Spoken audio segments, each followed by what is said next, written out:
When the molded-on details got removed to upgrade the leaf spring details, we also took off these items here, which represent the U-bolts holding the spring to the axle. Adding these fasteners is another simple detail upgrade you can do, and although I don't have an American LaFrance to show you in 1:1 scale, I do at least have a fire-related vehicle, a Freightliner FL80, which I was able to take some pictures of, showing how the axle is attached to the springs on a real truck. A cast fitting which sits on top of the spring pack both secures and locates the U-bolts, and the round projection in the center is clearance for the bolt which holds the spring packs together and has a fastener head sitting on top, as was pointed out in the comment section below. Nuts and washers secure the U-bolt to the axle beam itself. On this particular truck, a spacer block is fitted to get the correct ride height. This block is not fitted on the American LaFrance kit. In model form, with the axle and springs glued together as a subassembly, start by drilling 0.32 diameter holes in the axle beam beside the spring locations for the U-bolts. Bend U-bolts from 0.32 diameter brass wire, using the hole locations as a guide to sizing. These parts can be fiddly to work with. I find it's easiest to cut one leg of the U-bolt slightly longer than the other to make it easier to start them in the drilled holes. Starting point for the cast fitting on top of the spring pack is a piece of styrene strip of the appropriate thickness and width, in this case 30 thou by 125. It's set in place and held down with the two U-bolts slipped into the holes. Glue short pieces of 30 thou square styrene strip in place to act as locators for the U-bolts. Remove the U-bolts and bring the finished cast piece to the workbench for final trimming and sanding. Even in 1/25 scale, it's often easier to build pieces slightly oversized and trim back to finished length rather than try to cut and fit exact size pieces. Filing and sanding turns our glued together collection of styrene strips into something more closely resembling a cast piece. Reinstall U-bolts in the cast fitting on top of the spring pack, and now glue the cast fitting in place. Make sure that the U-bolts are aligned vertically before gluing the cast piece permanently in place. A disc of the appropriate diameter is punched from 60 thou styrene sheet and glued in place at the center of the cast bracket. This represents the hollowed out area that on the real truck provides clearance for the top of the spring pack fastener. U-bolts can now be glued in place, and the last hurdle on this front axle is representing the fasteners which actually hold the spring pack clamps to the axle beam. For this project, I took the easy way out and dipped into the box of supplies normally set aside for N-scale model railroading and got 8 0090 hex nuts, which slide nicely in place over top of the 032 brass wire. Once these are glued in place, the excess U-bolt can be cut off using the track cutting pliers for a square end, leaving a finished product that looks very much like the U-bolts bolted in place with a little bit of excess bolt projecting past the end of the nut. Completed subassembly, glued in place on the frame.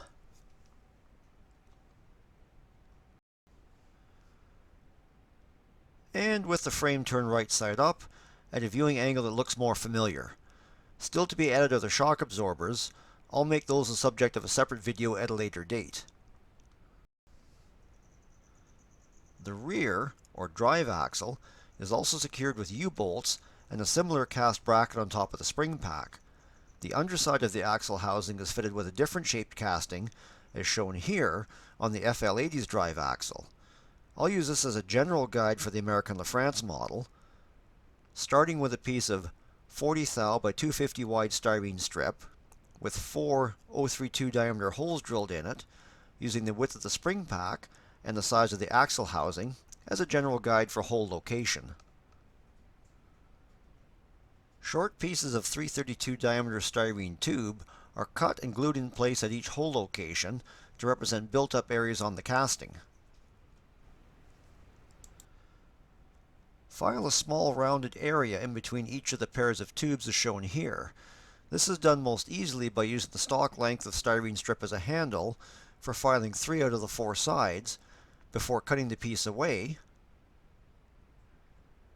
and filing the 4th side to shape.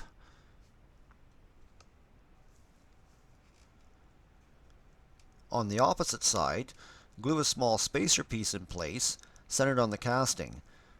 For this model, I made this piece using a section of 40 thou by 156 wide styrene strip, cut to match the width of the axle housing. Glue these castings in place on the completed axle and spring pack subassembly, aligning the holes with the edges of the axle housing inside of the spring pack. Just like on the front axle, bend 032 wire brass U-bolts to the appropriate size and length and slip these into place using appropriate sizes of styrene strip to rough in the brackets for the top of the spring packs. Because the drive axle springs are slightly wider than the steer axle springs on this kit, the appropriate size styrene strip for the rear axle brackets was 30 thou thick by 156 wide, again with everything left extra long for trimming back to final length after assembly.